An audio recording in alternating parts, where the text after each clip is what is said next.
কিছু না কিছু প্রোগ্রাম লেগেই আছে। আর আজকেও একটা প্রোগ্রাম আছে, সেটা হচ্ছে আইবুড়ো ভাত। আমার হাজবেন্ডের একজন খুব ক্লোজ বান্ধবী, তার বিয়ে একদম নেক্সট মান্থ না, এই মান্থে ফেব্রুয়ারি অলরেডি পড়ে গেছে, 25th of February ওর বিয়ে। তো সেই কারণে আমরা ওকে আইবুড়ো ভাত দেবো, এবং তার সাথে সাথে আমার এক বোন আছে যার বিয়ে 13th of Feb। তো ওদের দুজনকে আমরা একসাথেই আইবুড়ো ভাত দেবো, তারই তোড়জোড় চলছে। তো সকাল থেকে উঠেই আগে রেডি হয়ে গেছি একটুখানি ফ্রেশ হয়ে। আমরা এখন আগে বাজারে বেরোবো, ওদের সমস্ত রান্নাবান্নার যা সরঞ্জাম সেগুলো কেনা হবে। তারপরে বাড়ি এসে খুব তাড়াতাড়ি চটজলদি রান্নাগুলোকে শেষ করতে হবে, কারণ ওরা চলে আসলে একটু গল্প গুজব তো করতেই হয়, তো সেই কারণেই। অ্যান্ড এই যে পেছনের যে পুরো মেজটা দেখতে পাচ্ছ, এইগুলো হচ্ছে শুধুই আমাদের গোছানো চলছিল, মানে যেহেতু আমরা এখান থেকে উড়িষ্যা শিফট করবো, ওখানে একটা ফুল একদম অন্য আরেকটা সংসার ওখানে। তো সেই কারণে মোটামুটি আমাদের গিফট পারপাসে যা যা আমরা পেয়েছিলাম তার থেকে কিছু জিনিস যেগুলো আমাদের দরকারি সেগুলো আমাদের সমস্ত প্যাকিং চলছিল। এখানে সুটকেস সব রয়েছে, কিছু প্যাকিং হয়েছে আর কিছু প্যাকিং আমাদের করা বাকি। তো সেগুলো আমাদের আজকে বা কালকে সকালের মধ্যে কমপ্লিট করতে হবে, তার কারণ কালকে বিকেলে আমরা বেরিয়ে যাবো। সো চলো আজকের দিনটা এভাবেই শুরু করা যাক। বাজার থেকে ফিরে দেখলাম মোটামুটি রান্না কিছুটা শুরু হয়েছে আর কিছুটা তোড়জোড় চলছে এখনও। এসে আমার নিজের একটা স্পেশাল ডিশ বানানোর ছিল, সেটার প্রিপারেশন আমি সবার আগে করছিলাম। এখানে আমি পমফ্রেট মাছ নিয়ে এসেছি, একটু পমফ্রেট তাওয়া ফ্রাই বানাবো বলে। তো সেগুলোকে একটু কেটে ধুয়ে পরিষ্কার করে এখানে নুন, গোলমরিচের গুঁড়ো আর একটুখানি ভিনিগার দিয়ে আমি এটাকে ম্যারিনেট করে রেখেছিলাম। তোমরা যদি চাও তাহলে কিন্তু ভিনিগারের জায়গায় লেবুর রস ইউজ করতে পারো। আর এখানে আমি দইটাকে জল ঝরানোর জন্য রেখে দিয়েছি, যেটাকে আমরা বলি হাংকার্ড। সেটা কিন্তু আর কিছুই নাই, জল ঝরানো টক দই। তার সাথে বানিয়েছিলাম একটা মশলার পেস্ট, যার মধ্যে ছিল একটু পেঁয়াজ, একটু আদা, রসুন, কাঁচা লঙ্কা। এই পুরো জিনিসটাকে মিক্সিতে আমি পেস্ট বানিয়ে নিয়েছিলাম। তারপর সেটাকে আমি অ্যাড করেছিলাম সেই হাংকার, যেটা তোমরা সবাই বলো, টক দইয়ের মধ্যে। আর গুঁড়ো মশলা হিসেবে দিয়েছিলাম একটুখানি হলুদ গুঁড়ো, একটু জিরের গুঁড়ো, একটু ধনের গুঁড়ো আর একদম একটুখানি গরম মশলার গুঁড়ো দিয়ে সেটাকে ভালোভাবে ফেটিয়ে নিয়ে একটা সুন্দর ব্যাটার তৈরি করে নিয়েছিলাম। আমি নুনটা দিতে ভুলে গিয়েছিলাম, তাই পরে সেটাকে অ্যাড করে নিয়েছি। তারপর এই ফুল ব্যাটারটাকে দিয়ে মাছগুলোকে ভালোভাবে এপিট ওপিট মাখিয়ে রাখতে হবে। এভাবে মাখিয়ে মোটামুটি আমি 1-1.5 ঘন্টা মতো ফ্রিজে রেখে দিয়েছিলাম, তাতে ম্যারিনেশনটা ভালো হয়। আর ফ্রিজে রাখার জন্য মশলাটা কখনোই ছেড়ে যায় না, তেলে দেওয়ার পরও কিন্তু খুব ভালোভাবে ফ্রাইটা হবে।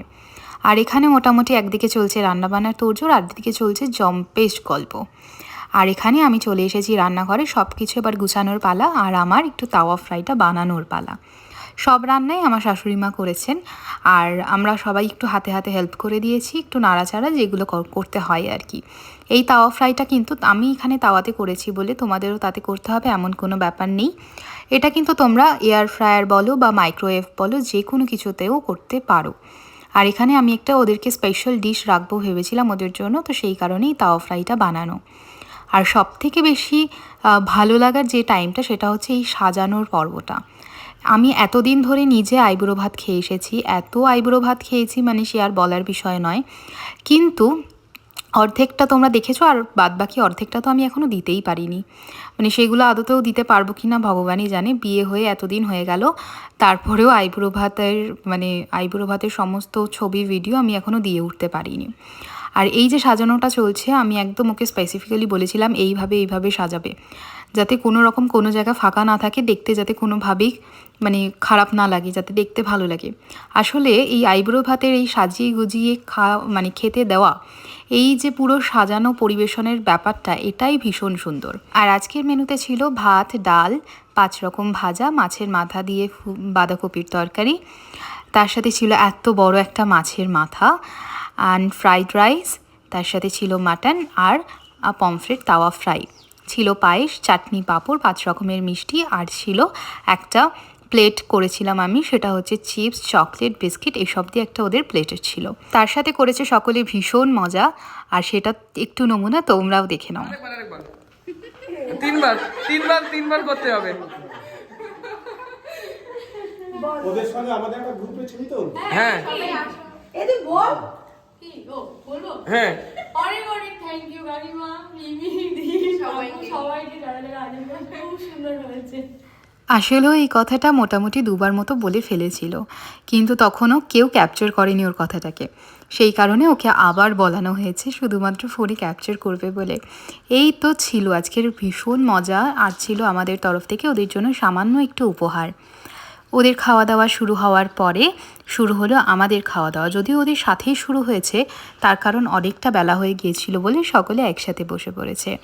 তো জমিয়ে খাওয়া দাওয়ার পর আড্ডা ইয়ার্কি গল্পগুজব করে ওরা চলে গেল বাড়ি। আর তারপরে শুরু হলো আমাদের আরেক যুদ্ধ। দেখো, আমি নাইট স্যুট পরে চলে গিয়েছিলাম এই বাবল র্যাপ কিনতে। বাবল র্যাপ এনে আমাকে সমস্ত কিছু প্যাকিং কমপ্লিট করতে হতো, তার কারণ তার পরের দিন আমাদের আবার যাওয়ার পালা। তো সেই রকম কিছু প্যাকিংয়ের জন্য আমাদের বাবল র্যাপটার প্রয়োজন ছিল। তার কারণ আমি প্রচুর ডিনার সেট, কাপ, প্লেট এগুলো আমি নিয়ে আসছিলাম আমার এখানে উড়িষ্যাতে। তো সেগুলো যাতে আমার কাছে ঠিকঠাক অবধি পৌঁছয়, এটুকুই ছিল আমার আশা আর কি। আর এই হচ্ছে পুরো বিছানার অবস্থা আফটার সমস্ত রকম প্যাকিং। আর এই যে মজায় আছে নিনি, এনার কথা তো বলাই বাহুল্য। যাই হোক, আজকের দিনটা এভাবেই বেশ ভালো কাটলো। দেখা হচ্ছে নেক্সট ব্লগে, ততদিন ভালো থেকো, টাটা।